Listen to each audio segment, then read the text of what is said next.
ये देखो, फिर से शुरू हो गई। मैं तो परेशान हो गई हूँ इस लड़की से। क्या हुआ माँ, क्यों इतना गुस्सा कर रही हो? गुस्सा न करूं तो क्या करूं? हाँ, कब से आवाज लगा रही हूँ, लेकिन इन मैडम को एक बार में सुनाई कहाँ देता है। ओहो माँ, आप ही देखो ना, मैंने कितना सुंदर डिजाइन बनाया, बस इसी में ध्यान लगा था मेरा, शायद इसीलिए आपकी आवाज सुनाई नहीं दी होगी। अच्छा बताओ क्या काम है, मैं ये बाद में पूरा कर लूंगी। कुछ काम नहीं, खाने की थाली कब से लगा कर रखी है, अब महारानी को फुर्सत मिल गई हो तो चलकर खा लो। अच्छा खाना खाना है, अब आप शुरू करो, मैं बस 2 मिनट में आऊं। हाँ हाँ, पता है तेरे 2 मिनट। इतना कहकर हिना की माँ सुमित्रा गुस्से में वहां से चली गई और फिर खाने की मेज पर। अरे क्या हो गया, इतने गुस्से में क्यों हो भाग्यवान? अब आप ही समझा लीजिए अपनी लाडली को, मेरी तो एक नहीं सुनती। हाँ तो क्या हो गया, तुम पे ही तो गई है। आपको मजाक सूझ रहा है? यहाँ मेरा दिमाग खराब हो रहा है। सारा दिन बस मेहंदी के डिजाइन बनाती रहती है और कोई काम ही नहीं है इसे। इसका मतलब वो सच में तुम पर ही गई है। तुम्हें भी तो मेहंदी लगाने का बड़ा शौक था ना इस उम्र में। हाँ, पर मैं घर का सारा कामकाज निपटाने के बाद ये सब करती थी। अरे ये तो खाना पीना भी छोड़कर बैठी है।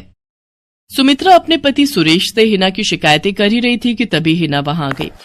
क्या बनाया माँ? खुशबू तो बड़ी अच्छी आ रही है।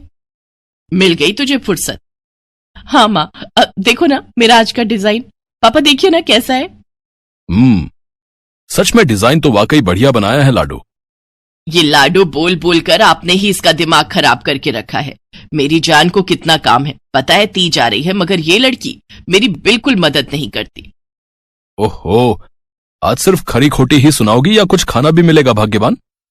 सुरेश की बात सुनकर सुमित्रा की हंसी निकल गई और उसे हंसता देख सभी लोग हंसने लगे। हिना अपने माता पिता की अकेली संतान थी। हिना को बचपन से ही मेहंदी के नए नए डिजाइन बनाने का बड़ा शौक था। वो कागज पर रोज कुछ न कुछ नया बनाने की कोशिश करती और फिर उसे अपने या अपनी माँ के हाथों पर लगाती। हिना के कॉलेज की पढ़ाई भी अब पूरी हो गई थी, तो अब उसके लिए रिश्ते आने भी शुरू हो गए थे। अरे सुमित्रा कहाँ हो, जल्दी आओ। क्या हुआ जी? जरा इस फोटो को तो देखो, कैसा है लड़का? दिखने में तो बहुत ही बढ़िया है। हाँ, वो कानपुर वाले फूफा जी है ना, उन्होंने बताया है इस लड़के के बारे में। अपनी हिना के लिए कैसा रहेगा? लड़का काम क्या करता है और परिवार में कौन कौन है? फूफा जी बता रहे थे कि कानपुर में इनका अपना कारखाना है, वहां ये अपना दोने पत्तल और डिस्पोजल वगैरह बनाते हैं। ये अच्छा पैसा कमा लेता है, फूफा जी की रिश्तेदारी में है। हाँ, पर उससे पहले ये फोटो एक बार हिना को तो दिखा दो, उसे लड़का पसंद आ जाए तभी बात आगे बढ़ानी चाहिए ना। अरे हाँ, ये भी सही कह रही हो। लाडो, ओ लाडो, अरे कहाँ है बिटिया? सुरेश ने फौरन जाकर कमल की फोटो हिना को दिखाई तो हिना को भी कमल पसंद आ गया। उधर कमल को भी हिना पहली ही नजर में भाग गई और इस तरह से कुछ ही दिनों में कमल और हिना की शादी खूब धूमधाम से हो गई। शादी के बाद कमल और हिना अपनी गृहस्थी में बहुत खुश थे। फिर एक शाम। ये क्या लिख रही हो हिना? लिख नहीं रही हूँ, मेहंदी का डिजाइन बना रही हूँ। अच्छा, पर कागज पर क्यों? प्रैक्टिस तो रोज ही करनी होती है ना, तो इसीलिए कागज पर डिजाइन बनाती हूँ। अच्छा, अब जरा दिखाओ तो सही। अरे वाह, ये डिजाइन क्या सच में तुमने बनाया है? हाँ अच्छा है ना, अब मैंने और भी बनाकर रखे हैं, रुकिए मैं भी लेकर आती हूँ। हिना ने अपने बनाए सारे डिजाइन्स कमल को दिखाए, जो कमल को बहुत पसंद आए और उसने हिना की खूब तारीफ की। सब कुछ अच्छा चल रहा था और ऐसे ही हंसी खुशी दिन बीत रहे थे। लेकिन फिर एक सुबह। हेलो, क्या हुआ राठी जी, इतनी सुबह सुबह फोन क्यों किया?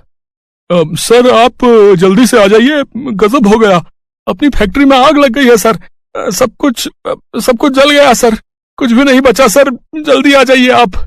फोन पर अपने मैनेजर की बात सुनकर कमल के पैरों तले जमीन खिसक गई। फैक्ट्री पहुंचा तो देखा वाकई फैक्ट्री पूरी तरह से जल रही थी। तभी एक जलती हुई बड़ी सी लकड़ी कमल पर आ गिरी, जिसकी वजह से वो बुरी तरह झुलस गया। उसे फौरन अस्पताल पहुंचाया गया और यहाँ से सब कुछ बदल गया। फैक्ट्री के काम को बढ़ाने के लिए कमल ने हाल ही में कई सारी नई मशीनें लोन पर खरीदी थी। मशीनें तो नहीं बची, लेकिन लोन चुकाने के चक्कर में पहले कमल की गाड़ी बिकी और फिर घर। मजबूर होकर कमल और हिना अब किराए के मकान में रहने लगे थे। फिलहाल कमल की हालत ऐसी नहीं थी कि वो कोई और काम कर सके। ऐसे में हिना ने घर चलाने का जिम्मा उठाया और वो घर घर जाकर औरतों के हाथों पर मेहंदी लगाने लगी। हालांकि इस काम से उसे बहुत कम पैसे ही मिल पा रहे थे, लेकिन हिना फिर भी पूरी मेहनत कर रही थी। क्या से क्या हो गया ना हिना। मैं किसी काम का नहीं रहा, हम बर्बाद हो गए। मैंने कहा था तुम्हें रानी बनाकर रखूंगा, मगर मेरे रहते हुए भी तुम्हें कितना संघर्ष करना पड़ रहा है।